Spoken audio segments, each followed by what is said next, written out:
ఈ రోజు మా పొట్టి పాప పెద్ద టాస్క్ ఇచ్చింది నాకు. స్కూల్ నుంచి రాగానే నా జుట్టు క్లిప్స్ పెట్టినప్పుడే అర్థమైపోయింది ఇదేదో నాతో కొత్త వంట చేయించబోతుందని. ఫస్ట్ బంగాళదుంపల్ని నీట్ గా పీల్ చేసేసుకోవాలి. ఇప్పుడు కదా అసలైన టాస్క్. ఈ వంటలో ఈ కట్టింగే అసలైన సిసలైన పాత్ర.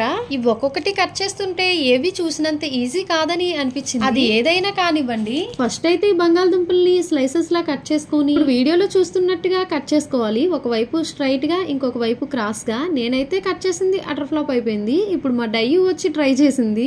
ఇది కొంచెం బెటర్ గానే వచ్చింది. అంటే ఇక్కడ అర్థం చేసుకోవాల్సిన విషయం ఏంటంటే ఈ కటింగ్ చేయాలంటే మనకి చాలా ప్రాక్టీస్ కావాలి. ఆ పొట్టి పాప నేను ఏదో సాధించేసినట్టు ఫీల్ అయిపోతున్నా. ఆఖరికి ఇలా అయ్యాయి అనమాట. సగం ఇలా అయ్యాయి.